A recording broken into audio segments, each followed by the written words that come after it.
Kalau misalnya gua bisa ambil kesimpulan teman-teman ya, orang yang paling penting banget punya emas atau logam mulia itu adalah para sandwich generation teman-teman ya. Loh, kok sandwich generation, Bang? Ya, sandwich generation itu sama dengan orang yang disandar dan ditunggangi teman-teman ya. Ya, dia tuh seperti sandwich teman-teman. Yang tengah-tengahnya tuh daging hamnya teman-teman ya, yang dihempit sama atas dan bawah. Atas itu generasi sebelumnya, bawah itu generasi yang memang dia harus bertanggung jawab atas itu semua ya guys ya. Generasi sebelumnya itu bisa orang tua, ya bisa kakak, ya adik, ya kalau generasi seterusnya adalah siapa? Anak, istri, keluarga, dan mereka harus bertanggung jawab atas itu semua guys ya. So, di video kali ini ya, ini lebih ke unek-unek aja sih guys ya, sebagai sandwich generation. Bukan gua, orang yang lagi nonton gua sekarang mungkin ada yang jadi sandwich generation teman-teman ya. Karena kalau data dari BPS yang gua tarik dari tahun 2022 ya, karena data yang 2025 2026 juga belum ada terkait sandwich generation ini teman-teman ya, maka gua ambil aja yang paling dekat tahun 2022 ya. Ini kota ya, atau daerah yang paling banyak itu yang pertama adalah Jawa Timur, Jawa Barat, lalu Jawa Tengah teman-teman ya. Setelah itu baru DKI Jakarta teman-teman. Nah, ini daerah di Indonesia yang penuh akan sandwich generation teman-teman ya. Kalau kenapa kok di Jawa Timur teman-teman ya? Nah, di Jawa Timur berarti nih orangnya nih pada berbakti semua pada orang tua nih guys ya. Luar biasa teman-teman ya. Tapi inilah ya suara hati sebenarnya para sandwich generation yang banyak orang juga cerita ke gua teman-teman ya. Dan apa hubungannya kenapa sandwich generation juga perlu punya emas? Oke, tanpa banyak bicara lagi guys ya. Oke, kita bahas tuntas di Brave Theory guys. Ibu, aku ingin cepat pulang. Oke, gue bakal bedah ini jadi 5 chapter. Gue berempati sekali guys dengan generasi sandwich ini ya guys ya. Karena memang wah luar biasa guys pengorbanannya, dedikasinya terhadap keluarga ya guys ya. Tapi di sisi lain ya, ini juga harus jadi concern yang sangat mendalam ya bagi pemerintah, bagi stakeholder teman-teman ya. Untuk apa teman-teman ya? Untuk bisa memutus ya tali-tali parasit itu guys dari generasi ke generasi ya. Of course ya guys ya, adalah memberantas kemiskinan teman-teman ya. Oke, di chapter yang pertama gue bakal bahas ya kenapa harus ada sandwich generation teman-teman ya. Oke, sandwich generation adalah sebuah generasi ya. Orang-orang di usia produktif teman-teman ya, range mungkin usia angkatan kerja 25 tahun sampai 35 tahun atau sampai 40 tahun teman-teman ya. Nah, dia nih yang udah kerja banting tulang teman-teman siang dan malam ya. Ya, penghasilannya juga kadang juga pas-pasan teman-teman. Tapi dia harus meredam keinginannya teman-teman ya. Keinginan untuk bisa berkembang, keinginan untuk diri dia pribadi teman-teman ya. Karena apa guys? Karena ya tuntutan mungkin ada keluarganya, orang tuanya yang punya hutang. Hutangnya itu belum selesai dibayar teman-teman ya.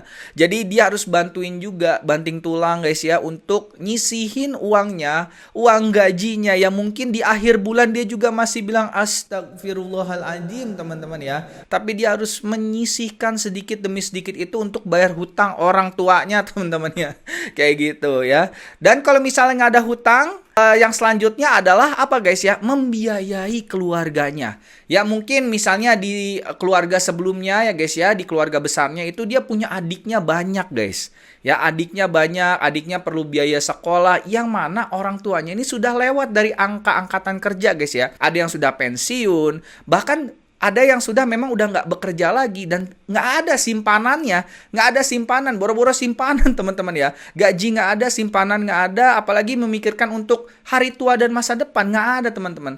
Jadi dia melimpahkan itu semua kepada generasi selanjutnya teman-teman ya. Ya biasanya nih anak-anak backbone-nya adalah anak pertama ini ya, luar biasa. Mana suaranya anak pertama nih guys ya. Kalau misalnya kalian merasa itu boleh komen di kolom komentar ya guys ya. Kalian boleh curhatin aja guys, apapun boleh ya, silahkan lah, open lah, feel free lah guys ya, feel free guys ya. Kayak gitu guys. Jadi dia membiayai itu guys, utang-utangnya dan segala macam, dan biaya hidupnya ya, mulai dari bayar listrik, bayar air, bayar PBB, bayar pajak, dan bahkan kalau misal orang tuanya itu belum ada rumah guys, dia bayarin juga tuh uang sewa kontrakan rumah orang tuanya. Luar biasa ya. Memang ini berbakti sekali guys ya. Nah, di sisi lain juga kalau misal punya adik-adik yang memang masih kecil. Jadi mungkin orang tuanya pada saat itu ya dia udah besar ya.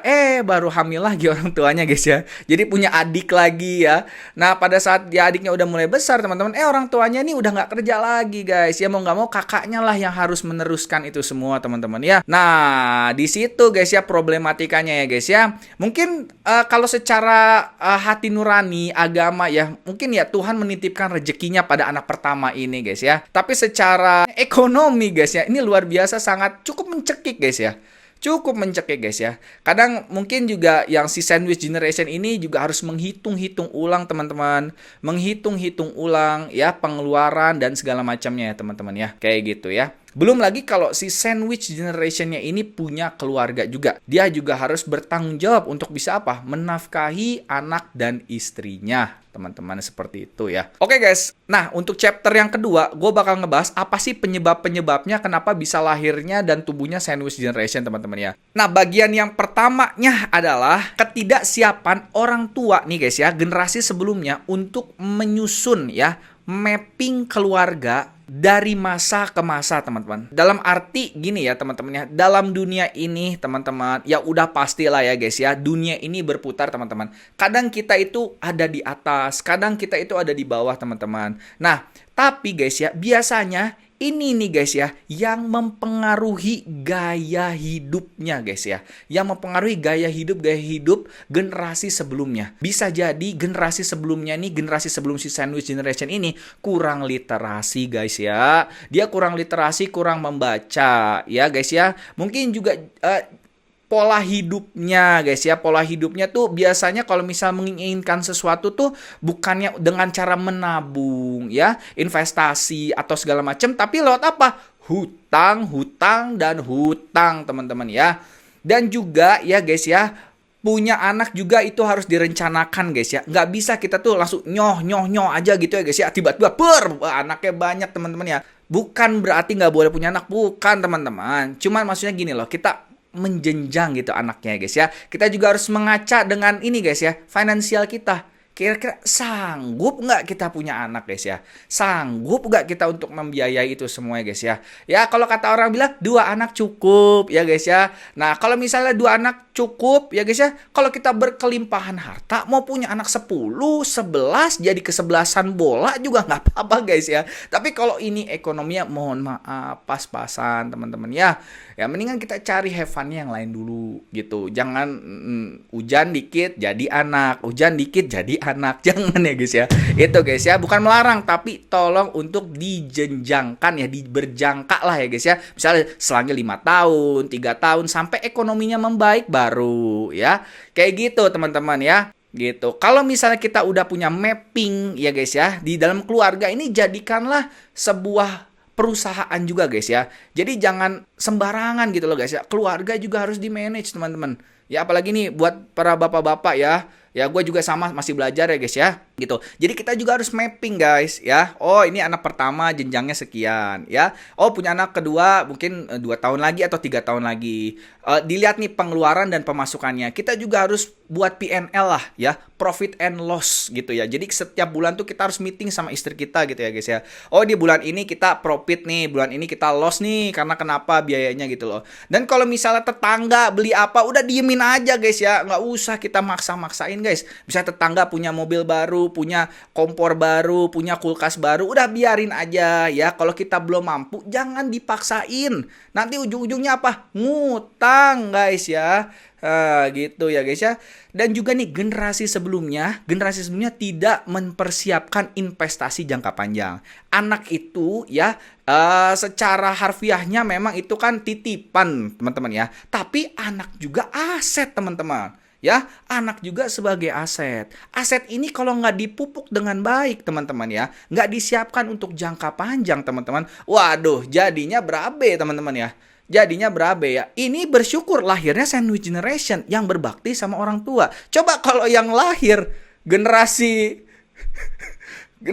udahlah ya kayak gitu. Yang ada kita auto rungkat, teman-teman ya. Udah hancur, lebur, guys. Ya. Kayak gitu ya, pendidikan agama perlu guys ya, dan juga terkait investasi jangka panjang juga perlu. Nah, ya, investasi apa sih sebenarnya yang harus disiapin teman-teman ya? Nah, nanti di akhir video gue bakal jelasin teman-teman ya di chapter yang terakhir teman-teman.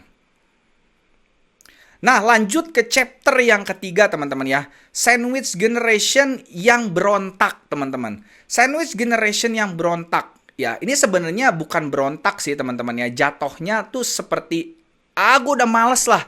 Ya, gue udah capek sama dunia ini guys ya. Akhirnya dia memilih untuk apa guys ya? Untuk coba lari ya dari kehidupan. Lari guys ya. Larinya tuh dengan apa guys ya? Dia berpikir bahwa si sandwich ini guys ya, dengan menikah itu menyelesaikan masalah teman-teman. Jangan jadikan pernikahan itu adalah jalan kabur teman-teman. Karena pernikahan itu justru malah awal pembuka pintu baru lagi teman-teman ya. Pintu baru, pintunya itu bisa pintu yang menguntungkan kita atau bisa yang merungkatkan kita teman-teman ya. Kayak gitu nih guys ya. Jangan dengan emosi. Nah, sandwich generation yang masih membiayai generasi sebelumnya teman-teman, jangan membuka cabang baru ya. Kayak kita buat usaha teman-teman ya. Kita nih belum beres nih yang pertama nih guys ya, yang pertama nih belum beres. Nah, kita udah buka cabang baru. Bukan berarti nggak boleh nikah, nggak boleh buat keluarga baru. Bukan teman-teman ya. Tapi coba ya, buat para sandwich generation, coba diperhitungkan kembali ya. Diperhitungkan kembali apakah dengan membuka cabang baru itu akan bisa menyelesaikan masalah dan memutus tali sandwich generation tersebut ya. Kayak gitu guys ya. Nah, lanjut lagi ke chapter yang keempat, teman-teman. Sandwich generation yang penuh pendekatan. Nah, pendekatannya seperti apa? Sandwich generation yang penuh pendekatan ini sangat diperlukan nih guys ya buat para kaum sandwich generation. Pendekatannya itu kemana sih? Ini dari pengalaman gue pribadi guys ya, dan juga dari beberapa teman-teman gue yang pada cerita ke gue juga ya guys ya. Ya ini mah ya open sourcing aja lah guys ya. Kalau teman-teman punya cerita juga boleh banget komen di kolom komentar ya guys ya. Nah ini guys ya, yang pertama adalah habiskan semua hutang-hutang pendahulu guys ya. Pendahulu tuh abisin dulu hutang-hutangnya guys ya. Sandwich generation ini harus melakukan pendekatan ekstra ke generasi sebelumnya guys ya. Mau orang tuanya, mau adiknya, mau siapanya lah guys ya. Ya diomongin gitu. Terbuka sama mereka semua. Apa keinginan hati lu guys ya, sandwich generation ya. Kepada orang tua, kepada adik yang lu biayain, lu ngomong, lu maunya seperti apa. Kalau misalnya lu memang dari hati nurani lu, gue pengen nyekolahin adik gue pengen bayarin utang orang tua gue, udah that's it, udah selesai, masalahnya tutup buku, udah selesai ya, selesai guys ya. Tapi kalau misalnya teman-teman merasa terbebani ya, jangan dipendam sendiri wahai sandwich generation, lakukanlah pendekatan kemanapun lah ya guys ya, ke orang tua, ke adik, ke semua, ngomong dari hati ke hati ya. Kadang itu orang ya guys ya, kalau dibaikin terus guys, tiap bulan kita kasih, awalnya kita ikhlas ngasihnya guys, tapi lama-lama orang yang kita kasih itu kadang ada sindromnya guys ya. Sindrom kewajiban namanya guys ya. Kalau nggak dikasih, nanti lu ditagih guys ya. Nanti lu ditagih guys, gitu loh. Sebuah keharusan kewajiban, padahal kan ya nggak wajib juga guys ya, karena bakti aja gitu loh. Kalau telat-telat dikit ya nggak apa-apa lah guys ya. Anak telat dikit ngasih orang tua ya udahlah gitu loh guys ya. Tapi ini lama-lama jadi kewajiban guys. Nah, kalaupun lu ikhlas nggak apa-apa, itu sangat berbakti sekali ya. Tapi kalau misalnya lagi nggak ada nih, kondisinya nggak ada. Nah, tolong kasih pengertian guys ya ke orang tua teman-teman ya. Ke atas nih generasi sebelumnya guys ya. Atau juga nih orang tuanya juga tolong lah. Tanya anaknya. Jangan kalau misalnya kadang ada juga loh guys. Ada juga loh orang tua yang cuma nanya anaknya itu kalau lagi butuh duit doang guys. Ada guys. Ada guys ya. Kalau misalnya lagi butuh duit, dia pasti WA, apa kabar ya? Ujung-ujungnya minta duit. Bayangin orang tua guys. Ya oke lah. Ya oke memang butuh duit, tapi tolong lah guys ya. Ini anak juga yang lagi kerja juga ya guys ya. Dia punya hati loh guys. Dia punya hati guys ya. Hati yang memang dia itu hidup guys. Dia pengen hidup teman-teman. Gitu loh. Jadi ya tolong behave lah. Ya ini juga teguran buat diri gue pribadi. Mungkin gue juga nanti mengalami hal yang sama ya guys ya. Kayak gitu guys. Jadi wah gila sih. Sampai segitunya guys. Sampai segitunya orang tuh sandwich generation. Dia dihubungin itu kalau lagi dibutuhin duit doang. Sedih gue aja.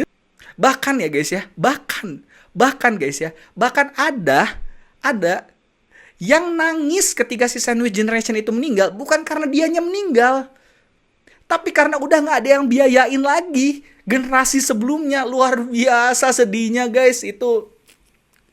Jadi nangisnya tuh kayak, siapa lagi yang biayain mama, siapa lagi yang biayain pap. Oh my god man. Sedih bro. Sedih gue ngeliatnya, makanya luar biasa buat teman-teman semua yang jadi sandwich generation, luar biasa teman-teman. Luar biasa sandwich generation ya. Gitu. Oke, gue langsung masuk ke chapter yang terakhir teman-teman, chapter kelima, investasi emas. Kenapa harus investasi emas teman-teman? Ya karena emas itu coba lu lihat ya guys ya. Orang ya generasi-generasi sebelumnya, generasi X, boomers dan lain-lain guys ya. Pada masa itu guys ya, investasi apa sih guys yang paling jelas gitu teman-teman. Tabungan apa yang paling jelas? Ya oke lah ada deposito dan lain-lain ya teman-teman. Tapi kalau lu lihat ya, kalau misalnya generasi-generasi sebelumnya at least rajin aja nabung. Rajin aja nabung, sedikit demi sedikit ya, 1 gram 2 gram emas teman-teman dia sisipin, nah taruh di bawah kasur, kayak di bawah kaleng kongguan, kayak ya simpan di bawah tanah teman-teman ya, 1 gram 2 gram teman-teman, insya Allah teman-teman ketika masa sulit ya itu bisa menolong kalian. Ya memang semuanya atas izin Tuhan ya, atas izin Allah Subhanahu wa taala ya guys ya. Tapi di sisi lain teman-teman, ya Tuhan juga nggak akan merubah kaumnya kalau kaumnya nggak mau berubah teman-teman. Kalau orang udah kebiasaannya ngutang. Kalau nggak ngutang nggak bisa punya. Kalau nggak ngutang nggak KPR nggak bisa punya rumah. Oh, ya itulah guys ya. Makanya gue buat sandwich generation ya guys ya, yang punya sisihan nilai sekarang ya, yang punya sisihan uang ya guys ya. Mulai dari sekarang tabung emas guys. Jangan sampai kejadian sebelumnya itu terulang kembali ke kalian semua. Nah terakhir teman-teman, kesimpulannya ya. Apakah kalian ingin memutuskan tali sandwich generation itu teman-teman ya? Untuk anak-anak kalian ke depan yang lebih bahagia. Ya gue berharap teman-teman sandwich generation ini selalu diberikan kesehatan teman-teman ya, dan keberkahan selalu teman-teman. Karena jujur itu adalah salah satu bakti kepada keluarga dan orang tua teman-teman. Tapi bakti bukan berarti tersakiti teman-teman. Oke ya, buat teman-teman jangan lupa buat selalu nabung emas ya guys ya. Sedikit demi sedikit aja karena ini nggak terkena inflasi teman-teman. Itu aja pesan dari gue guys. Yang belum subscribe jangan lupa subscribe, like, dan share video ini supaya teman-teman kalian dan keluarga kalian juga dapat informasi dan edukasi yang sama. Oke?